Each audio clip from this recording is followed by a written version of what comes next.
The smell of fried food and machine oil mixed together in the air of Nexus Station's lower market. Taman walked through the crowded pathways, his work bag hanging heavy on his shoulder. He had just finished fixing a merchant's cooling system and wanted to grab some food before heading back to his shop. The market was always busy at this hour. Humans, aliens, and every species in between pushed past each other, shouting about their goods and prices. Taman had lived on the station for 5 years now, and he knew which vendors to trust and which ones to avoid. He stopped at his usual food stall when he heard shouting nearby. A crowd had formed around something in the gray market section. Taman normally avoided that area. That was where people sold things that were not quite legal, but not quite illegal either. The station security looked the other way as long as no one complained too loudly, but something made him walk closer. Maybe it was curiosity, or maybe it was the tone of the shouting. It sounded angry and mean. Taman pushed through the crowd and saw them. A tall Velrin man stood next to a young Velrin girl. Taman recognized the species immediately. They had pale blue skin and large dark eyes. Small antenna-like structures grew from their heads. The Velrin were known throughout the galaxy as traders and merchants. The man was shouting at potential buyers. Useless thing. Completely deaf. Cannot hear a single word. I have fed her and housed her for years, and she gives nothing back. The girl stood perfectly still. Her clothes were dirty and too small for her. Her arms were thin, and Taman could see bruises on her wrists. She stared at the ground, not looking at anyone. She can work with her hands, the man continued. She is not completely worthless. Someone must need a servant who will not talk back or listen to gossip. Several aliens in the crowd laughed. A few asked questions about the price. Taman felt his stomach turn. This was wrong. He knew it was wrong, but what could he do? Then the girl looked up for just a second. Her eyes met his. There was no hope in them, no plea for help, just emptiness. And suddenly Taman saw his sister Jiwoo, his little sister who had been taken by traffickers 8 years ago. The sister he could not save. His feet moved before his brain could stop them. How much? Taman heard himself asking. The Velrin man turned to him. His face twisted into a smile that made Taman's skin crawl. Ah, a human. You have better taste than these others. 500 credits for the contract. That is too much for damaged goods, Taman said, trying to sound casual. His heart was pounding. He only had 800 credits in his account. That was supposed to last him the whole month. The man's eyes narrowed. You insult me. She may be deaf, but she has years of work left in her. 450. 300, Taman countered. And you throw in her medical records. I have no medical records. She was born this way. 400 final price. Taman looked at the girl again. She was staring at the ground once more, her body tense. He noticed she was shaking slightly. Fine. 400.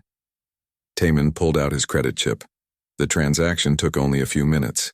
The Velrin man, who introduced himself as Grevik, transferred the contract to Taman's name.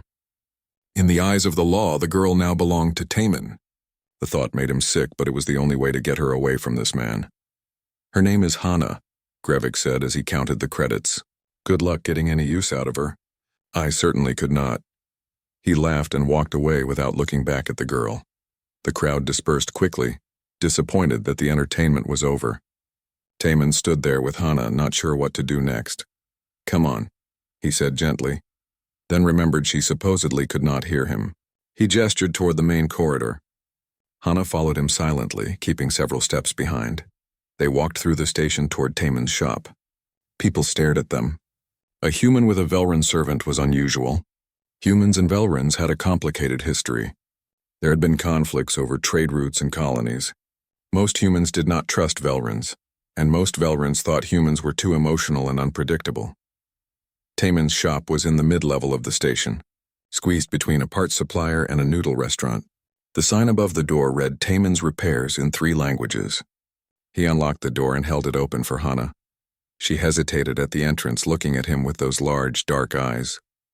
For a moment, Taman thought she might run. Then she stepped inside quickly, as if afraid he might change his mind. The shop was small but organized. Tools hung on the walls. Half-finished projects sat on workbenches. Taman led Hana through the shop to the back, where a narrow staircase led up to his apartment. The apartment was even smaller than the shop. One room served as bedroom, kitchen, and living space. A small bathroom connected to the side. It was not much, but it was clean and it was his. Taman pointed to the couch. You can sleep there. He mimed sleeping by putting his hands together and tilting his head. Hana nodded slightly. He went to his small kitchen area and heated up some soup. He had no idea what Velrans ate, but soup seemed safe. He poured 2 bowls and brought them to the table. Hana sat on the edge of the couch looking uncomfortable. Taman set a bowl in front of her and gestured for her to eat. She stared at the soup for a long moment, then picked up the spoon and began eating slowly. They ate in silence. Taman watched her carefully. She never looked at him directly. Her movements were careful and controlled, as if she was afraid of taking up too much space. After dinner, Taman showed her where the bathroom was and gave her some clean clothes. They were too big for her, but they were better than what she was wearing. He mimed washing and sleeping again. Hana nodded. While she was in the bathroom, Taman sat on his bed and put his head in his hands. What had he just done? He had spent most of his savings on a girl he did not know and could not communicate with. He had no plan. He had no idea what he was doing, but when he thought about walking away, about leaving her there in that market, he knew he would have done the same thing again. Later that night, Taman lay in his bed, unable to sleep. Hana was on the couch, curled up under a blanket. The apartment was dark except for a small security light on the wall. Taman's terminal beeped softly. A security alert flashed on the screen mounted on the far wall. Someone had tried to access the shop door downstairs. The alert was silent, just a flashing red light. Taman started to get up to check it, but then he froze. Hana had lifted her head.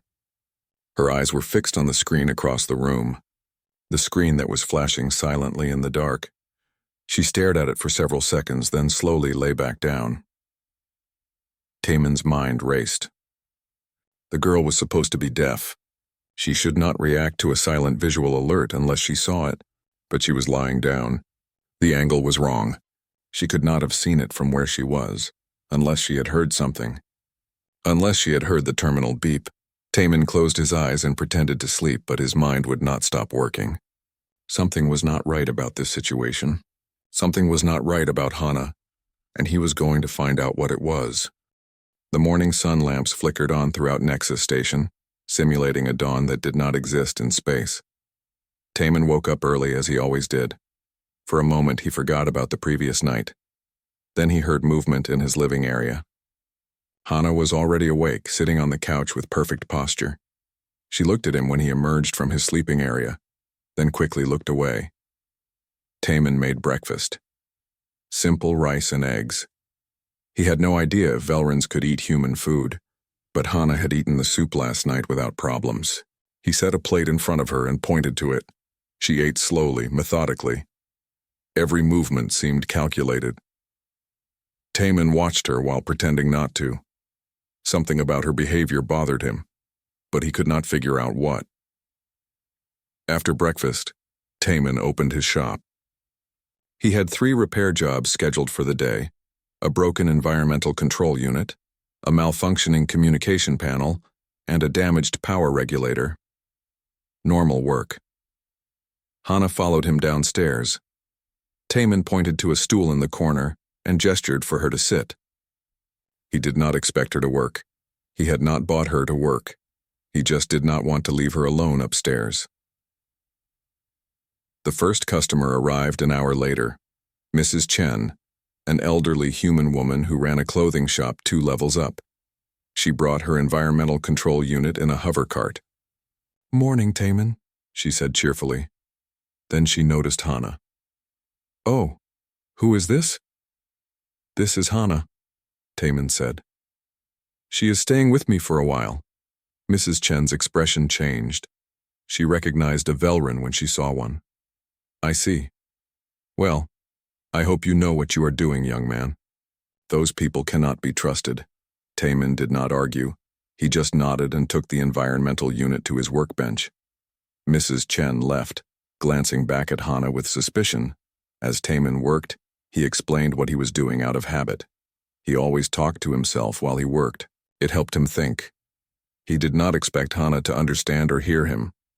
"The problem is usually in the temperature sensor," he said, opening the unit. "They get dirty and stop reading correctly. Then the whole system thinks it is too hot or too cold." He glanced at Hana. She was watching him intently. When he looked up, she quickly looked away. Taman made a loud noise, dropping a tool on the metal workbench. The clang echoed through the shop. Hana did not flinch, did not turn her head, did not react at all. But when he bent down to pick up the tool, he saw her hands. They were gripping the edge of the stool tightly. Her knuckles had turned a darker shade of blue. Interesting. Over the next few hours, Taman noticed more things. When he moved behind her, she always seemed to know he was there even though he made no sound.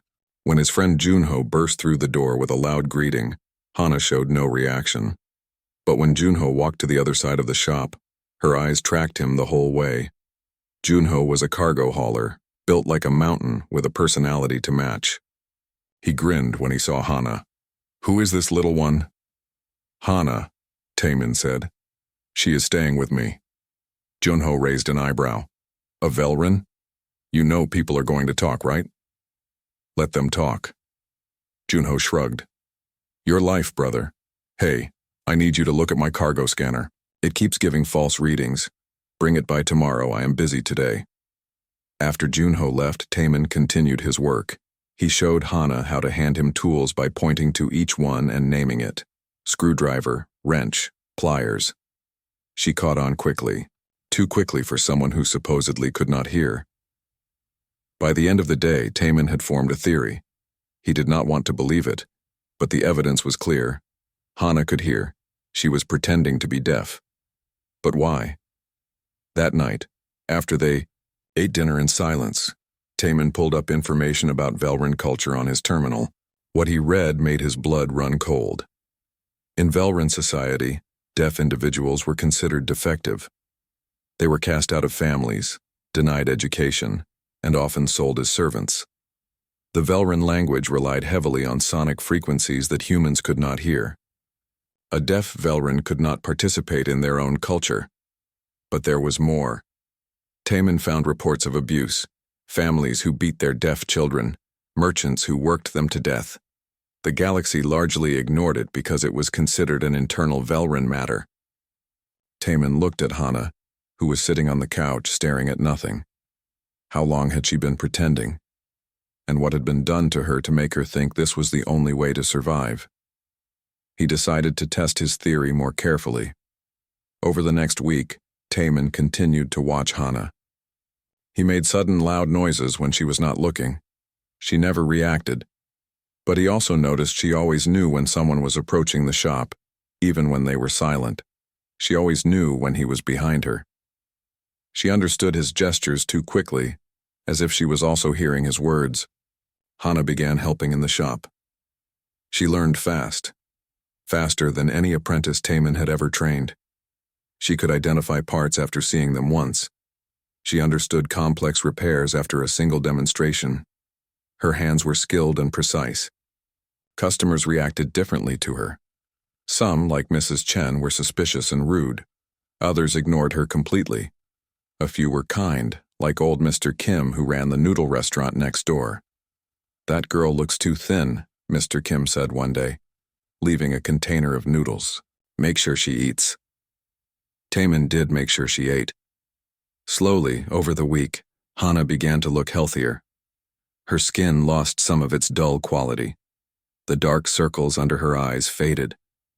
She even smiled once when Taman fixed an old music box and gave it to her. But she still did not speak. She still pretended to be deaf. Then came the incident that changed everything. It was late at night. Taman was working on a rush job in the shop while Hana slept upstairs. He was being as quiet as possible, not wanting to wake her. He was carrying a heavy power regulator across the shop when his foot caught on a power cable. He stumbled and dropped the regulator. It hit the floor with a tremendous crash, loud enough to wake half the station level. Taman cursed and looked down at the damaged unit. Then he heard footsteps on the stairs. Fast footsteps. Hana appeared in the doorway, her eyes wide and alert. She looked at him, then at the broken regulator on the floor. For a moment, they just stared at each other. Then Hana's expression changed. Fear flooded her face. She realized what she had done. She had reacted to a sound. "It is okay," Taman said softly. Hana, it is okay. She backed toward the stairs, shaking her head. Her hands came up in a defensive gesture. I am not angry, Taman continued, taking a step toward her. I am not going to hurt you. I just want to talk. Hana's back hit the wall. She looked trapped, terrified. Her breathing came fast and shallow. You can hear me, cannot you? Taman asked gently. Hana, I know you can hear me. I have known for days. For a long moment, nothing happened. Then slowly, Hana nodded. It was tiny, barely visible, but it was a nod. Can you speak? Taman asked. Another pause. Then Hana opened her mouth. Yes. The word was quiet, accented, but clear. I can speak. I can hear. Taman felt his heart breaking and mending at the same time. Why did you pretend? Why did you let him sell you as deaf? Tears began running down Hana's face. Because deaf is safe. Deaf is worthless. When I am worthless, he does not hurt me as much. When I am worthless, he does not. She stopped, unable to continue. Taman understood. He understood with a clarity that made him want to find Grevik and throw him off the station. But first he needed to help Hana. You are safe now, he said. He cannot hurt you here. I will not let him. You will send me back, Hana whispered. When they find out I lied, they will send me back to him. It is the law. What law? Velrun law. If a sale is made under false pretenses, the property is returned. Property. The word made Taman sick, but he pushed his anger down. Right now, Hana needed calm, not rage. Then we will not tell anyone, Taman said. As far as the station knows, you are deaf. We will keep it that way until we figure out what to do. Hana looked at him with disbelief. Why? Why would you help me? You do not know me. I am not even your species. Because it is the right thing to do, Taman said simply. And because no one should have to pretend to be less than they are just to survive. Hana slid down the wall until she was sitting on the floor. She put her face in her hands and sobbed. They were not quiet, polite tears. They were loud, painful, years of held-back emotion pouring out. Taman sat down on the floor a few feet away from her. He did not try to touch her or comfort her physically. He just sat there, a silent presence, letting her know she was not alone. When Hana finally stopped crying, she looked up at him. What do we do now? Now, Taman said, we figure out how to keep you safe. And maybe if we are lucky, we figure out how to set you free. But Taman had no idea how complicated that was going to be. The next morning, everything felt different. Hana sat at the small table eating breakfast, but now she looked at Taman directly. No more downcast eyes. No more pretending. Can I ask you something? Taman said as he poured tea. Hana tensed slightly but nodded. How did you learn human language? You speak it pretty well for someone who was pretending not to hear. A ghost of a smile crossed her face. I have been listening to humans for 3 years. Grevik did business with many species. I learned by listening. I learned that if I stayed quiet and still, people forgot I was there. They said things they should not say in front of servants. Smart, Taman said. Tell me about Grevik. How did you end up with him? The smile disappeared. Hana looked down at her tea. My mother died when I was 7 years old. She was Grevik's wife. His second wife. He only married her because she had money and connections. When she died, I became a burden. He said I was not really his daughter, so he had no duty to care for me properly. But you are not really deaf, Taman said. No. I could hear perfectly well until I was 9 years old. Hana's voice became quiet. Grevik used to hit me when he was angry. One day he hit me so hard that I thought I would die. When I woke up, everything was quiet for a while. I really could not hear. Taman felt his hands clench into fists under the table. He forced himself to stay calm and listen. It took months before my hearing came back, Hana continued. But I noticed something during those months. Grevik left me alone. He stopped hitting me. I was worthless to him, so he ignored me. When my hearing returned, I did not tell him. I pretended to still be deaf because it was safer. For 7 years you pretended, Taman said softly. That must have been incredibly hard. It was easier than the alternative. Hana finally looked up at him. But now you know the truth. What will you do? Nothing, Taman said firmly. We keep this secret. As far as anyone else knows, you are still deaf. But what if someone finds out? What if Grevik comes back? As if speaking his name had summoned him, Taman's terminal beeped. A message appeared on the screen. Taman's face went pale as he read it. What is wrong? Hana asked, seeing his expression. It is from station security. Grevik has filed a complaint. He says I purchased you under false pretenses. He is demanding either a full refund or your return. Hana stood up so fast that her chair fell over. No, I cannot go back. Please, you cannot send me back to him. I am not sending you anywhere, Taman said quickly. But we have a problem. There is going to be a hearing. We will have to go before a tribunal. They will make me go back to him, Hana said, her voice rising with panic. Under Velrin property law, if a sale is fraudulent, the property must be returned. I am property. I have to go back. Not if we can prove he was abusing you, Taman said, thinking fast. If we can show the tribunal that returning you to him would put you in danger, they might rule differently. But then I would have to tell them I can hear. I would have to speak in front of other Velrins. They would tell Grevik. He would know I have been lying all these years. Hana was shaking now. You do not understand what he will do to me. Taman stood and moved closer, but careful not to touch her. Hana, listen to me. I know you are scared. I know this is terrifying. But we have two choices. We can run, which means spending the rest of your life hiding and looking over your shoulder, or we can fight. We can stand up to him and try to win your freedom legally. He will win, Hana said bitterly. He always wins. He has money and connections. I am nothing. I am no one. You are not nothing, Taman said firmly. You are a person who survived 7 years of hell by being clever and strong. You learned languages in secret. You stayed alive when many others would have given up. That takes incredible strength. Hana looked at him with wet eyes. Why do you care so much?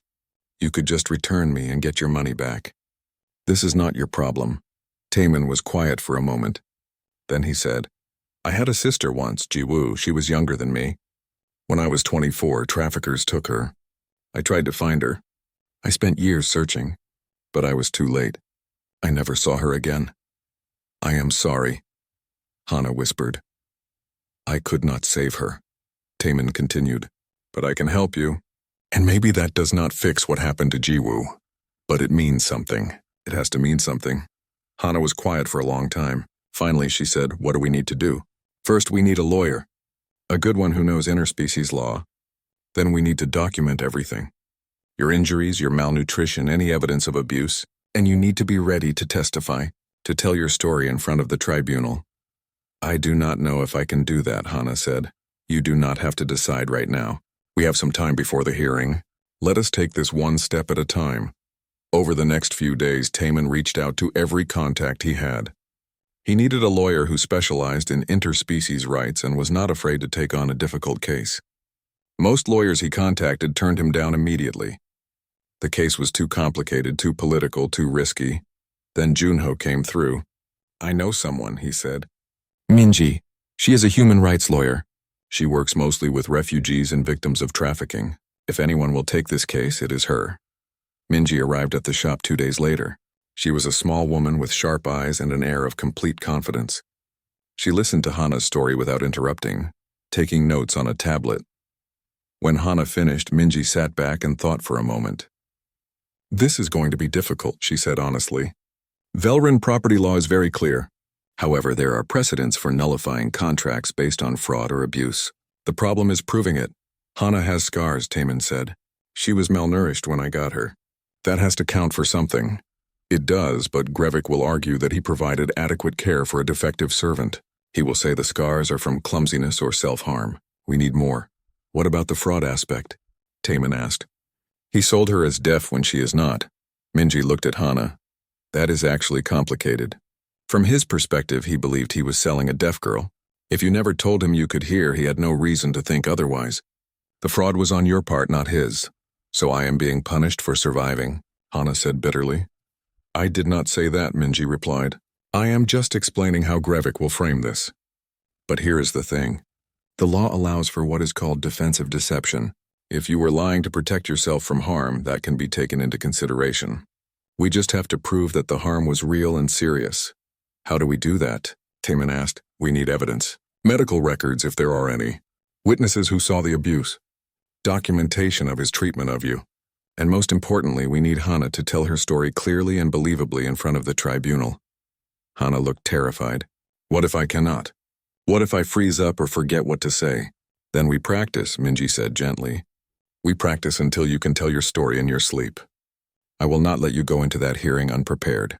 That evening after Minji left, Taman and Hana sat in the quiet shop.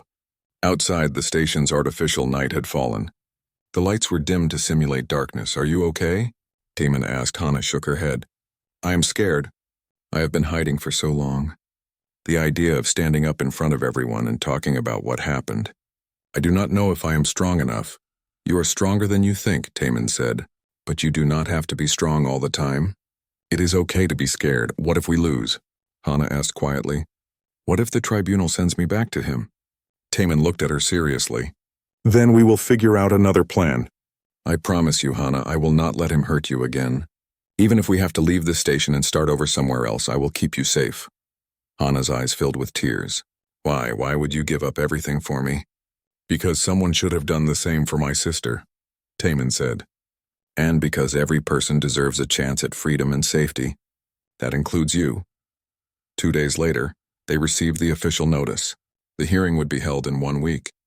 Taman, Hana, and Grevik would all appear before a tribunal consisting of 3 judges, 1 human, 1 Velrin, and 1 neutral mediator from a different species. Minji came to the shop every day to prepare Hana. They practiced her testimony over and over.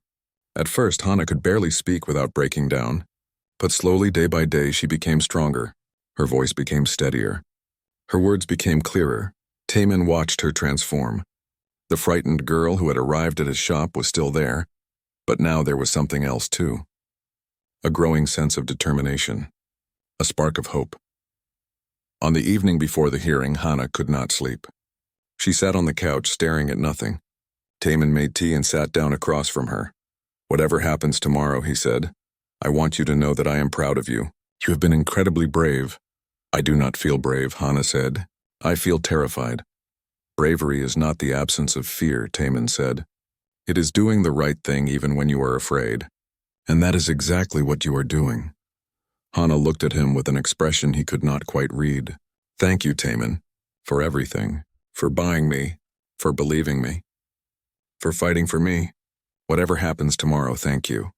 You do not have to thank me, Taman said. Just promise me you will tell your truth tomorrow. Do not let fear silence you. Your story deserves to be heard, Hana nodded slowly. I promise. I will tell them everything. Neither of them knew that tomorrow would change both of their lives forever. The week before the hearing became a blur of preparation and growing tension. Minji transformed Taman's small apartment into a makeshift legal office, with documents and evidence scattered across every surface. We need to be absolutely thorough, Minji explained as she organized photographs of Hana's scars and bruises. The Velrin judge on the tribunal will be looking for any excuse to rule in Grevik's favor. Cultural bias runs deep. Hana sat on the couch looking at the photos with a distant expression. Taman had taken them the day after she revealed the truth, documenting every mark on her body. There were more than he had initially thought. Old scars on her back, bruises at various stages of healing, a badly healed bone in her left wrist. We also need witnesses, Minji continued. Anyone who might have seen the abuse or can testify to Grevik's character. I do not know anyone who would speak against him, Hana said quietly. He is well connected in the Velrin community. People fear him. What about other servants he has owned? Taman asked. If there is a pattern of abuse that strengthens our case, Minji nodded. Good thinking. I will start searching station records for any previous sales or contracts. If we can find others he has mistreated, we might be able to establish a pattern. But building the case proved harder than they expected. Grevik had been careful over the years. He knew how to stay just within the bounds of the law while inflicting maximum cruelty. Most of his previous servants had disappeared into the galaxy, untraceable. Making matters worse, Grevik had not been idle. Word began spreading through the station. Taman heard the whispers in the market. Some said he had stolen Velrin property. Others claimed he was using Hana for immoral purposes. A few suggested he was a Velrun sympathizer who could not be trusted. One afternoon, Taman returned to his shop to find the word thief spray-painted across his front door. The next day, someone threw a rock through his window while he was working. The day after that, 3 of his regular customers canceled their orders. Junho stopped by that evening, his face serious. People are talking, Taman, and not in a good way. Grevik has been spreading rumors. He is telling everyone you tricked him and stole his property. I did not steal anything, Taman said angrily. I bought her legally. I know that. You know that. But Grevik is rich and connected. He has influence. He is turning people against you. Taman looked around his shop. His business was his life. He had spent years building it up from nothing. Now it was falling apart because he had tried to do the right thing. Do you regret it? Junho asked quietly. Buying her? Taman did not hesitate. No, I would do it again. Junho grinned and clapped him on the shoulder. That is what I thought you would say. So let me help. I have been asking around too, and I found something. He pulled out a data chip. Remember how we needed witnesses? Well, I found one. A Velrun woman named Nari. She worked for Grevik 5 years ago. She agreed to talk to Minji. Hope flickered in Taman's chest. Where is she now? She runs a small shop on the upper levels. She is scared, but she is willing to testify. She said she cannot stay silent anymore. The next day, Minji interviewed Nari in Taman's apartment.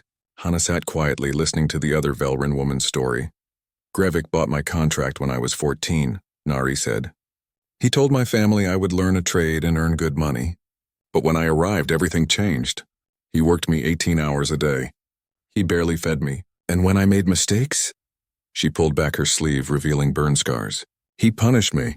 Did you report this to authorities? Minji asked. I tried. But Grevik had friends in station security. They said it was a private Velrun matter. They told me to be grateful I had work at all.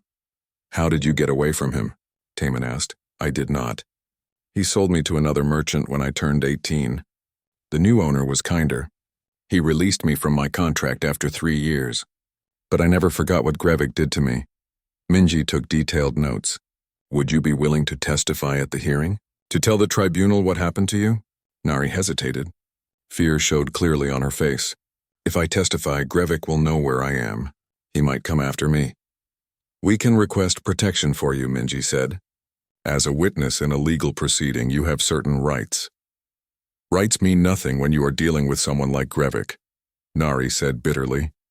But then she looked at Hana. How old are you? 16, Hana said softly. Nari closed her eyes. I was 14. You were even younger when it started, were you not? Hana nodded. Then I will testify, Nari said with sudden determination. Someone has to stop him. Someone has to speak up for all the children he has hurt. Over the next few days, Minji built their case. She found 2 other former servants who agreed to provide written statements, though they were too afraid to testify in person. She dug up records showing that Grevik had owned and sold 15 servants in the past 20 years. An unusually high number suggesting he was running through them quickly. But Grevik was preparing too. 3 days before the hearing, he filed additional documents claiming that Taman had deliberately deceived him. He included testimony from other Velrun merchants who swore that Hana had appeared completely deaf when they examined her in the market. This is bad, Minji admitted. If the tribunal believes Grevik thought he was selling a deaf girl honestly, it becomes your word against his. And unfortunately, a human's word does not always carry as much weight as a Velrun's in these proceedings. So what do? Taman asked. We focus on the abuse. Even if the sale was technically legal, returning Hana to an abusive situation is not. We need to make the judges understand that sending her back to Grevik would be sentencing her to more suffering. That night, Taman could not sleep. He went down to his shop and started working on a broken engine, needing to keep his hands busy. He heard footsteps on the stairs and turned to see Hana. You should be sleeping, he said gently. Tomorrow is going to be a long day. I cannot sleep, Hana said. She walked over to his workbench and picked up a tool, examining it. Taman, what happens if we lose? We are not going to lose, but what if we do? What if the tribunal orders me to go back to Grevik? Taman put down the wrench he was holding and looked at her seriously. If that happens, we will figure something out. Maybe we leave the station. Maybe we go somewhere the ruling cannot reach us. You would become a fugitive for me. Hana asked in disbelief. If that is what it takes to keep you safe, yes. Hana was quiet for a long moment. Then she said, I have never had anyone willing to sacrifice for me before. My mother loved me, but she was too weak to stand up to Grevik.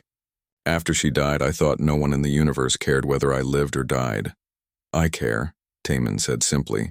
And so does Junho, and Minji, and even Nari, who you just met. You are not alone anymore, Hana.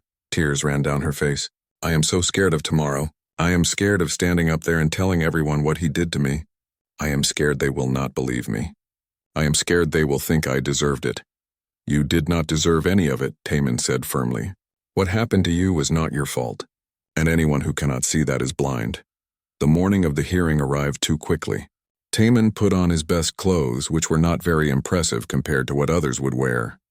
Hana wore a simple dress that Minji had brought for her. It was clean and modest, designed to make her look young and vulnerable. Minji arrived early to go over final details. Remember, she told Hana, speak clearly and directly. Look at the judges when you talk. Do not let Grevik intimidate you.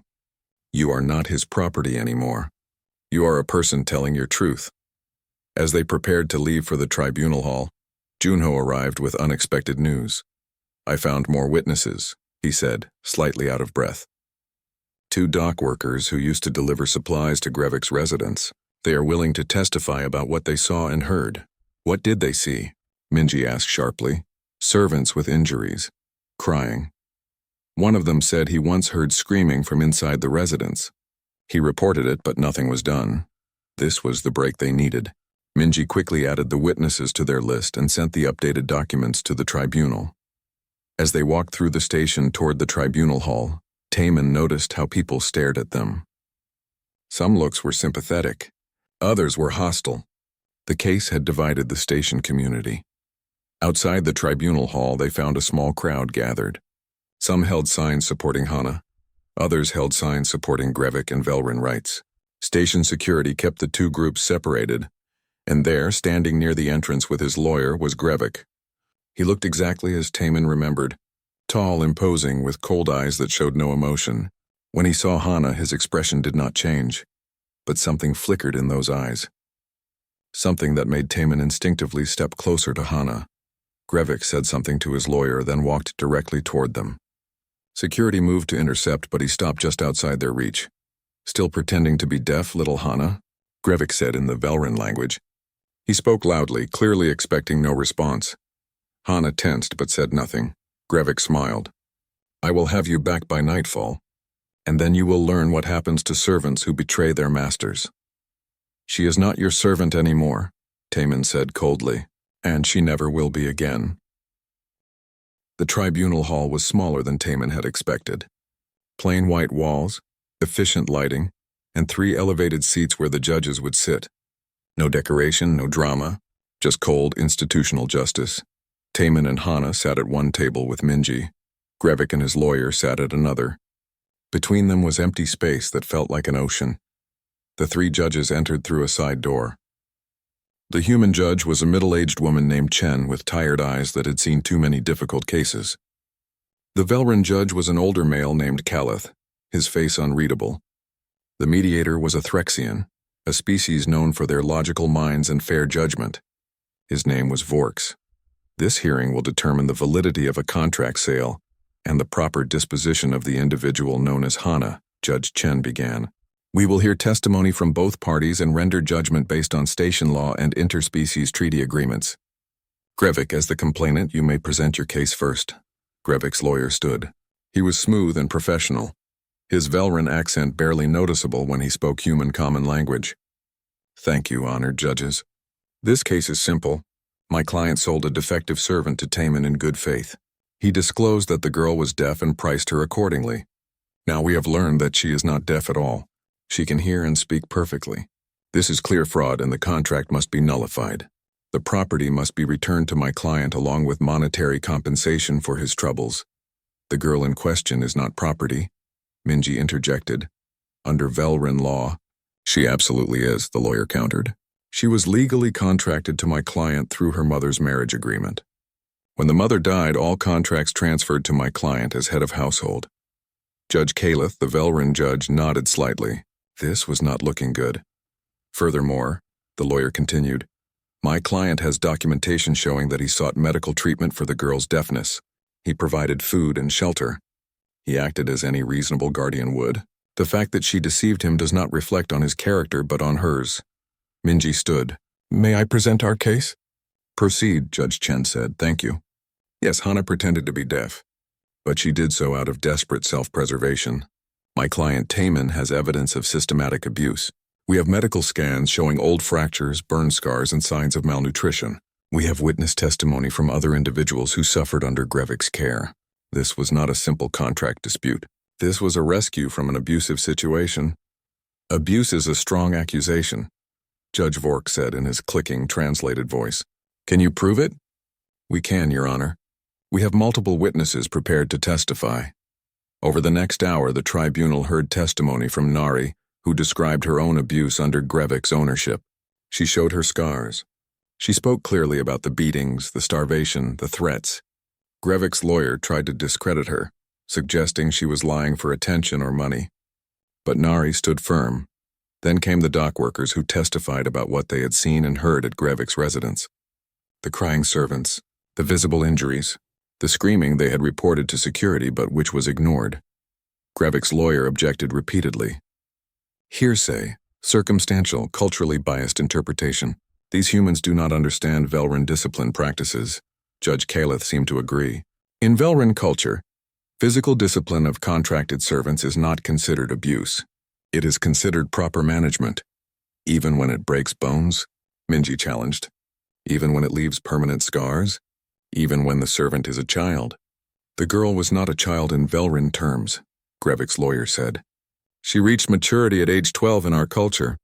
She was 14 when the abuse began, Minji shot back. A child by any reasonable standard. The arguing went back and forth. Taman watched Hana throughout it all. She sat very still, her face pale. This was harder than any of them had anticipated. The cultural divide was too wide. What humans saw as abuse, Velrin saw as normal discipline. Finally, Judge Chen raised her hand. I think we need to hear from Hana herself. Young lady, please take the witness stand. Hana stood slowly. Her legs were shaking as she walked to the witness chair. She sat down and looked out at the room. Her eyes found Taman's and he nodded encouragingly. Hana, Judge Chen said gently, I understand this is difficult, but we need to hear your side of the story. In your own words, please tell us what happened. For a long moment, Hana said nothing. Taman could see her gathering her courage, fighting against years of conditioning that told her to stay silent. Then she spoke. My name is Hana. I am 16 years old. My mother married Grevik when I was 7. She loved me very much, but she was sick. She died when I was 9. Her voice was quiet but clear. Everyone in the room leaned forward to hear. After she died, Grevik changed. He said I was not his real daughter. He said I was a burden. He started hitting me when he was angry. The first time he hit me so hard that I could not hear for 3 months. The doctor said my hearing might never come back. But it did come back, Judge Vorks noted. Yes, slowly. But I noticed something. When Grevik thought I was deaf, he left me alone. He stopped hitting me as much. He ignored me. So when my hearing returned, I did not tell him. I pretended to still be deaf because it was safer. For how long did you maintain this deception? Grevik's lawyer asked sharply. 7 years. 7 years of lying to your guardian. 7 years of fraud. 7 years of surviving. Hana's voice rose for the first time. You do not understand. You were not there. I was a child. I was scared. I did what I had to do to live. Tell us about the abuse, Minji prompted gently. Hana took a shaky breath. He would hit me with whatever was nearby. His fists, a rod. One time, a hot piece of metal from his workshop. He did not feed me enough. He said food was wasted on a defective servant. He would lock me in a closet for days if I made a mistake. These are serious accusations, Judge Caleth said. Do you have proof beyond your word? I have scars, Hana said quietly. I have bones that healed wrong because no one took me to a doctor. I have memories that wake me up screaming at night. Is that not proof enough? In Velrin culture, Grevik's lawyer began. I do not care about Velrin culture. Hana shouted suddenly, standing up. I do not care about your laws or your traditions. I am a person. I am not property. And what he did to me was wrong. It was wrong and everyone knows it, but no one wants to say it because it is easier to look away. The room fell silent. Hana was shaking, tears running down her face, but she kept speaking. You want to know why I lied? You want to know why I pretended to be deaf? Because in a galaxy where I had no voice, no rights, no protection, it was the only power I had. The only way to make myself too worthless to abuse. She turned and looked directly at Grevik. But I am not worthless. I am not defective. I am not property. And I will not go back to you. I would rather die. Grevik's face remained cold, but Taman saw something flicker in his eyes. Anger. And maybe, just maybe, a hint of fear. Judge Chen looked moved. Judge Vorks appeared thoughtful. But Judge Calith's face showed nothing. Are you finished with your testimony? Judge Chen asked gently. Hana nodded and sat back down. She looked exhausted, like she had just run a marathon. Minji stood. Your Honors, I have one more piece of evidence. During the week before this hearing, my office obtained security footage from Grevik's residence. It is from 5 years ago, from a security camera that Grevik did not know was recording. We have provided copies to the tribunal. She pressed a button and a holographic image appeared in the center of the room. It showed a younger Hana, maybe 11 years old, cowering in a corner. Grevik entered the frame. What happened next made several people in the room gasp. The footage was silent, but the violence was clear. Grevik hit Hana repeatedly. When she tried to protect herself, he grabbed her arm and twisted it. The angle was wrong. Clearly wrong. Hana's mouth opened in a scream no one could hear in the silent footage. That is the arm that healed improperly, Minji said quietly. Medical scans confirmed a fracture at age 11 that was never properly treated. The date of this footage matches exactly. Grevik's lawyer was on his feet. That footage could be falsified. There is no way to prove. We had it authenticated by 3 independent experts, Minji interrupted. It is real, and it shows exactly what kind of guardian Grevik was. Judge Calith leaned forward. Grevik, do you have a response to this evidence? Grevik spoke for the first time. His voice was calm, almost bored. The girl was disobedient. I was correcting her behavior, as is my right under Velrin law. By breaking her arm, Judge Chen asked incredulously. She was careless. She fell after I disciplined her. That is a lie. Hana shouted. You broke it. You twisted it until I felt it snap. Order, Judge Vorks called. We will have order in this chamber. The judges conferred quietly among themselves for several minutes. The room waited in tense silence. Finally, Judge Chen spoke. This tribunal has reached a decision. The evidence of abuse is compelling and cannot be ignored. However, the legal situation is complex. Under Velrin law, the contract sale was valid.